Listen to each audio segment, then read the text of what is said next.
Hello all. ரீசென்ட்டா PC எக்ஸாம்ல inserting the missing characters இந்த டாபிக் ரிலேட் பண்ணி நமக்கு ஒரு கொஸ்டின் கேட்டிருக்காங்க. எப்படி ஈஸியா சால்வ் பண்ணுறதுன்னு பார்ப்போமா? கொஸ்டின் பாருங்க. 72, 15, 31, 63, 127 தென் நமக்கு இங்கே என்ன வரும்னு கேட்டிருக்காங்க.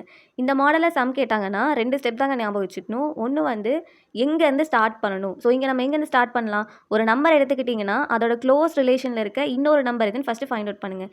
எக்ஸாம்பிள் நான் இங்கே 15 எடுத்துக்கிறேன். இங்கே நமக்கு 31 இருக்குது. ஸோ 15ம் 13ம் நமக்கு ரிலேட் ஆகிற நம்பர் தான். இங்கே 31. ஸோ 1 தான் டிஃப்ரென்ஸ் இருக்குது. ஸோ அங்கே நம்ம என்ன ஆப்ரேஷன் பண்ணியிருக்காங்கன்னு செக் பண்ணலாம். தென் செகண்ட் ஸ்டெப் என்னன்னா, நீங்கள் ஃபர்ஸ்ட்டில் அந்த 2 நம்பருக்கு என்ன ஆப்ரேஷன் யூஸ் பண்ணுறீங்களோ த்ரூ அவுட் த சம் அந்த ஆப்ரேஷன்ஸ் தான் யூஸ் பண்ணணும். இப்போ எக்ஸாம்பிள் 15 எடுத்துக்கிறேன். 2ஆல் மல்டிபிள் பண்ணால் என்ன வரும்? 30 வருமா? தென் 30 + 1 என்னங்க வரும்? 31ஆ?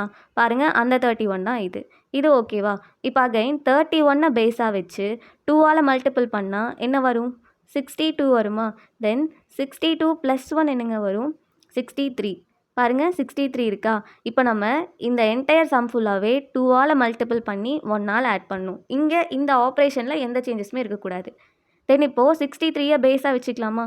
2ஆல் மல்டிபிள் பண்ணுங்கள். மல்டிபிள் பண்ணால் 3 × 2 6 இருக்கும். தென் 6 × 2 என்ன வரும்? 12. தென் என்ன பண்ணணும்? 1ஆல் ஆட் பண்ணணும். ஆட் பண்ணுங்கள். 127. 127 இருக்கா? பாருங்கள், 127. தென் 127 பேஸாக வச்சு ஃபஸ்ட் என்ன பண்ணும்? 2ஆல் மல்டிபிள் பண்ணணும். மல்டிபிள் பண்ணுங்கள். 7 × 2 என்ன வரும்? 14 வருமா? பேலன்ஸ் 1 இருக்குமா? தென் 2 × 2 4. இங்கே 1 இருக்குது, 5. தென் 2 × 1 என்ன வரும்? 2. ஸோ 254 இருக்குது. +1ஆல் ஆட் பண்ணுவோமா? பாருங்கள், 255. Option B.